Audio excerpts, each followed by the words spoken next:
People that went to the trial started reporting that they saw people outside the courtroom standing around in free puff shirts, like black shirts with white writing. And they said that it was just very weird how they would just all band together, even though clearly they did not come together. They were just very like separate, like they didn't know each other. And they would just band together and then just walk up right to where the paparazzi is and be like, oh, pretty puff.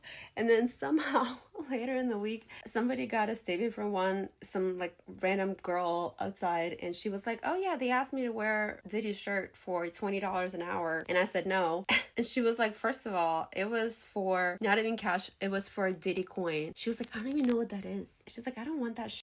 Like, I don't blame her. I wouldn't do that either. But for $20 an hour, anyway, he's trying to buy his reputation at this point and try to save face. I'm like, dude, you're going to prison for life. Like, what are you doing? There were other people outside that we saw that were not testifying. They were just outside. They came, like Jagger Wright, who's been saying stuff about Diddy for years. Okay. She's one of, like, his backup singers or something back in the day. And then Little Rod, who's got a whole lawsuit against Diddy, which I hope to God he wins too, because he was his victim. He was, like, one of his, you know, he was working for Diddy and he owed him a lot of money that he didn't pay him. And then he was trying to, like, you know, like essay him too on top of that. For a whole year he had to live with him. He said it was a mess, and he said he's been hiding since he dropped this lawsuit because he just fears for his life, and rightly so. It's a mess. The whole Diddy thing is a mess. I am sure we're gonna have so many more witnesses come in. I hope they subpoena a bunch of celebrities, which I don't think they can subpoena people who've already been talking about this, like in public interviews. I don't know. But there are talks of Jonathan Audie, whatever, the guy that they were sleeping with, who was arrested back in the day, where there's like a whole tape of him talking about all this crazy stuff. And at the time, people thought it was crazy, but then here we are. It all came true. He said he was having freak offs. He was like Diddy's sex slave. He said Diddy, Khaled, Rick Ross were all gay. He said Diddy was transporting drugs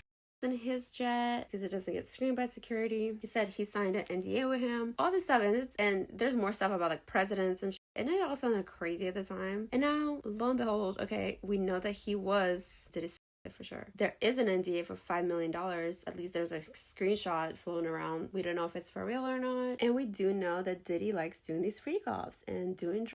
And all of this stuff came true. Everything he said. There's talks of Michael B. Jordan maybe showing up to testify, Kid Cudi. But the two witnesses we did see the first week was one of the escorts that used Daniel Phillips, and then the security guy from that hotel where you saw the footage from 2016 where Diddy beat Cassie. The security guard that showed up, we didn't see him in the very short version, but then they released like a longer 15-minute version where you can see him kind of walking up to the room, talking to Diddy, and apparently he's like a huge guy. Like the girls that were explaining all this that were in the courtroom, they said like he's a huge guy and he's like a fridge basically. And in Russian, it's funny, there's like a saying kind of like that where it's like you're